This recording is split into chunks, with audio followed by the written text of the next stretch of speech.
using the holiday weekend as cover, the White House quietly released a memo on Friday that they claim details what really happened between administration officials and Congressman Joe Sestak.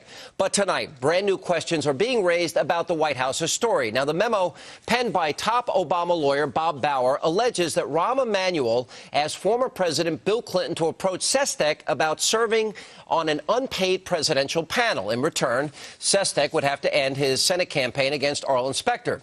But as Byron York points out in today's Washington Examiner, calling in a former president for such an obscure proposition, well, doesn't exactly meet the smell test. In addition, it has been rumored that Sestak was offered a spot on the president's Foreign Intelligence Advisory Board. But if that's true, major holes would be poked in the White House's story, because unless he resigned from Congress, Sestak would not have legally been able to serve on that board. So with serious doubts being cast on the White House's versions of what went down, where do we go from here? Let me bring in California Congressman Issa, and from the American Center for Law and Justice, Jay Sekulow is here. All right, Congressman, you've been all over this more than anybody. First of all, the idea that what they were saying in the letter was, oh, no, you can serve in Congress and on the advisory board. Have we confirmed, in fact, that would not be a board that would be available to him? We have confirmed that the board created under an executive order by none other than Bill Clinton would not be available to him. More importantly, it's very, very clear now that they're stepping away from it by Robert Gibbs saying that although it's not that board, he's not going to say what board it is. So much for transparency. Yeah, well, here we go again. Now, you also went out there and you've been saying that you suspect there is witness tampering potentially in this case. Can you explain that? Well, one of the amazing things is after 10 weeks of stonewalling, the White House, before coming up with what their answer was, that very carefully crafted page and a half, they contacted Joe Sestak's brother, who's his campaign manager, and negotiated the language. Now, if you're actually trying to just answer a question truthfully, you don't need to coordinate with the person who could have disputed it. But that's exactly what they did. They made sure that they had a statement which was just loosey-goosey enough that Joe Sestak, Admiral Sestak, originally agreed it was accurate. But then when questioned about the specifics of the job, that statement fell apart. Yeah, a lot of this story, Jay, as we've been following here, is falling apart. Yeah. By any definition, this is not a high-ranking position, first of all.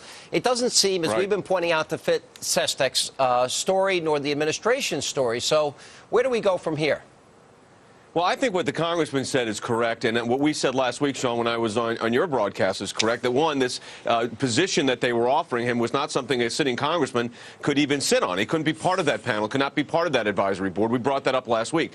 What they're hoping for, of course, was exactly what you said, that on Friday, when they announced this, by Tuesday, nobody be talking about it. Well, guess again.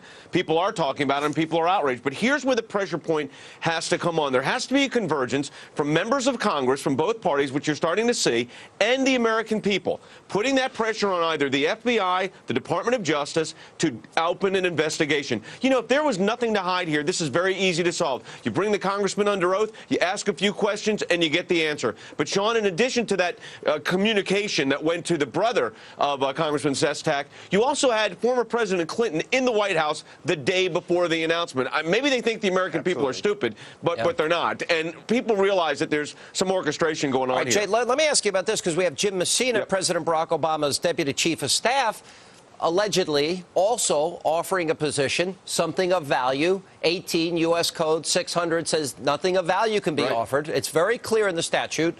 In the case of Andrew Romanoff, to get out of the race against Michael Bennet out in the Colorado race here. So this goes on. There's another case that is right out there, and Romanoff isn't talking either, interestingly.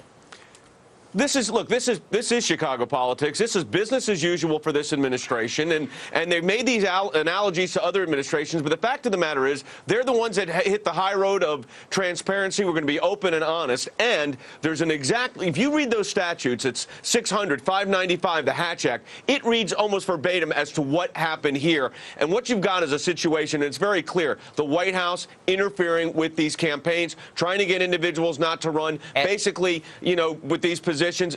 It should be an investigation to determine the violation here. But I don't see Eric Holder doing it unless the pressure really keeps up. Well, and there's also something of value offered in exchange. Congressman, I know Republicans on the Judiciary Committee have now asked the FBI, because Eric Holder, being a political appointee, is not going to do anything here. Are you convinced that an FBI investigation would get to the bottom of this, Congressman?